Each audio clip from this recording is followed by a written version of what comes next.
जी सत श्री अकाल, अस्सलाम वालेकुम। मेरा डॉक्टर साहब से एक छोटा सा सवाल है कि जन्नत में जाने के लिए मुसलमान होना ज़रूरी है या मुसलमान ही जन्नत में जा सकते हैं? भाई साहब का सवाल है कि जन्नत में जाने के लिए मुसलमान होना ज़रूरी है? सिर्फ मुसलमान जन्नत में जाएंगे? सिर्फ अपने आप को मुसलमान बोलना जन्नत में जाने के लिए काफ़ी नहीं है। जिस तरीके से मैंने मेरे तकरीर में कहा, जन्नत में जाने के लिए 4 चीज़ की ज़रूरत है। सूरह अल असर, सूरा नंबर 103, आयत नंबर 1, 2, 3। अल्लाह ताला फरमाते वल अस्र इन्नल इंसान लफी खुस्र।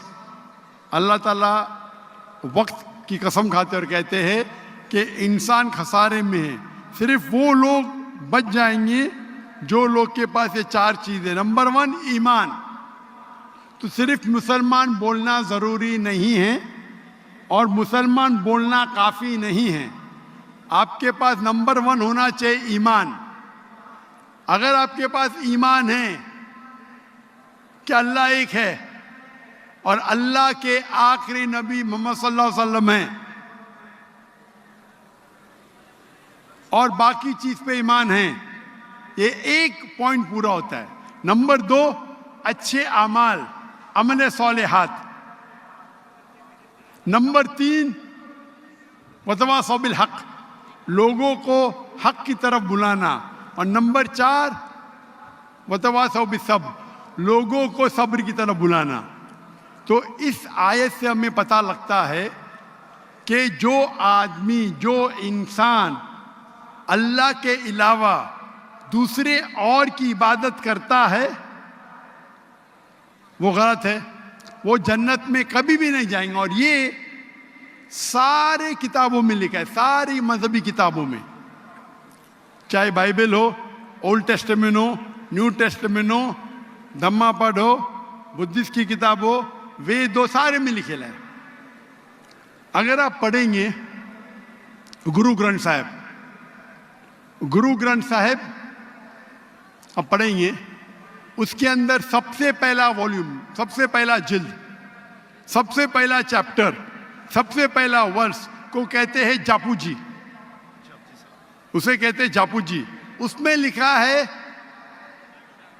कि खुदा एक है, ना उस खुदा की शुरुआत है ना अंत है। वो खालिक है, वो मालिक है और उसके जैसा कोई ही नहीं है।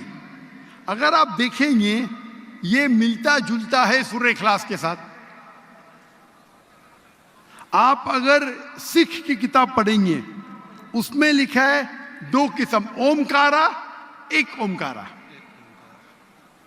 ईश्वर का मैनिफेस्ट फॉर्म, अनमैनिफेस्ट फॉर्म। हाँ कि नहीं? हाँ कि नहीं?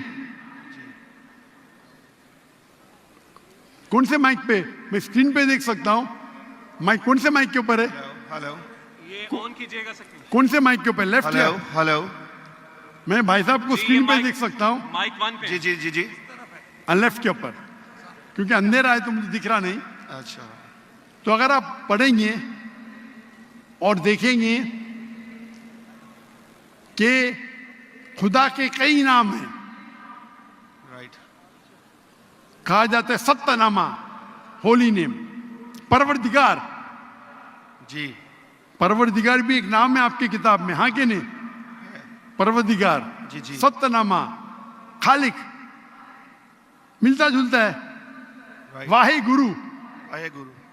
लेकिन अगर आप अमल करेंगे, अगर आप शिर्क नहीं करेंगे, अल्लाह के अलावा किसी और की इबादत नहीं करेंगे, अगर आपके किताब में अक्सर ये बात होता है कि जो अपनी मजहबी किताब में लिखा है अक्सर लोग उस पर अमल नहीं करते। और ये बात मुसलमानों में भी है। मुसलमानों की किताब में लिखा है शिर्क मत करो, फिर भी हम देखेंगे कुछ मुसलमान शिर्क करते। तो अगर कुरान में लिखा है शिर्क मत करो और आप शिर्क करेंगे और कहेंगे मैं मुसलमान हूं, तो जन्नत में नहीं जाएंगे। आप समझ रहे भाई साहब? तो इसी तरीके से आप अगर शिर्क नहीं कहेंगे, अल्लाह के अलावा किसी और की इबादत नहीं करेंगे और आखिरी पैगंबर रसूल अल्लाह सल्लल्लाहु अलैहि वसल्लम मोहम्मद सल्लल्लाहु अलैहि वसल्लम में मानेंगे, अच्छे अमाल करेंगे और लोग को हक की तरफ बुलाएंगे और लोग को सब्र की तरफ बुलाएंगे, तो आप भी जन्नत जाएंगे। Right, hope that answers the question भाई साहब। Thank you.